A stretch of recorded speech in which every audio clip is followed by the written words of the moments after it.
నమస్తే అండి. కేఎస్బిఎస్ క్రియేషన్స్కి స్వాగతం. ఈరోజు నేను ఒక మంచి మిల్క్ షేక్ రెసిపీతో మీ ముందుకు వచ్చాను. దీనికోసం ముందుగా ఒక గిన్నెలోకి 1/2 లీటర్ వరకు పాలను తీసుకొని కాచుకోవాలి. ఈ పాలు కాగిన తర్వాత దీంట్లో ఒక 10-15 జీడిపప్పులు, 10-15 బాదం పప్పులు వేసుకోవాలి. ఇప్పుడు ఒక్కొక్క స్పూన్ చొప్పున పుచ్చగింజలు, గుమ్మడి గింజలు, అలాగే పొద్దుతిరుగుడు గింజలను కూడా వేసుకోవాలి. తర్వాత ఒక కప్పు వరకు క్యారెట్ని ఇలా ముక్కలుగా చేసి వేసుకోవాలి.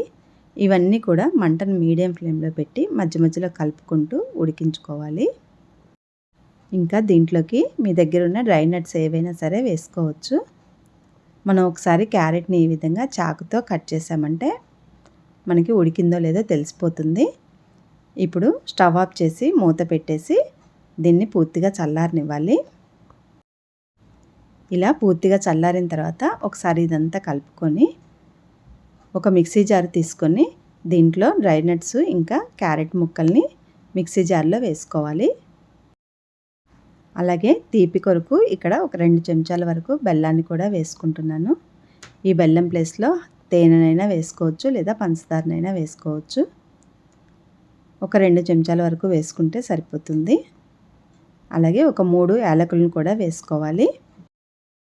ఇప్పుడు క్యారెట్ ఉడికించిన పాలు ఉన్నాయి కదా, అవి కొన్ని వేసుకోవాలి. మొత్తం ఒకేసారి వేసుకోవద్దండి. మిక్సీ తిప్పేటప్పుడు మనకి పైకి చిందుతుంది. కాబట్టి కొన్ని వేసుకొని ఈ విధంగా మిక్సీ పట్టుకోవాలి. ఇలా మెత్తగా పట్టుకోవాలి. ఇప్పుడు ఈ మిక్సీ చేసిందంతా ఒక గిన్నెలోకి తీసుకోవాలి. అలాగే మిక్సీ గిన్నెలో కొంచెం వాటర్ పోసి అది కూడా పోసుకుంటున్నాను నేను ఇక్కడ.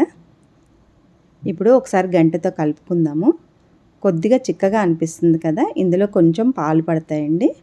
మరీ పల్చగా కాకుండా మరీ చిక్కగా కాకుండా మీడియంగా చేసుకోవాలి. ఇక్కడ ఒక గ్లాస్ పాలు పోసుకుంటున్నాను నేను. ఇలా పాలు పోసుకున్నాక ఒకసారి మొత్తం కలుపుకొని దీనిని ఒక 2-3 గంటల వరకు ఫ్రిడ్జ్లో పెట్టుకొని సర్వ్ చేసుకోవాలి.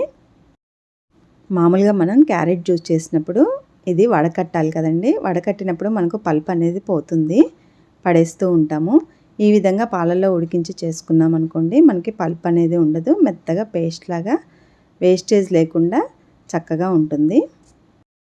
ఇది మనకు 2-3 రోజుల వరకు కూడా నిల్వ ఉంటుందండి ఫ్రిడ్జ్లో పెట్టుకుంటే. ఇప్పుడు చల్లగా అయింది కదా, 2-3 గంటల తర్వాత నేను గ్లాస్లోకి సర్వ్ చేసుకుంటున్నాను. పైనుంచి కొన్ని డ్రై నట్స్ వేసుకుంటే చాలా టేస్టీగా ఉంటుంది. ట్రై చేయండి, నచ్చితే లైక్ చేయండి.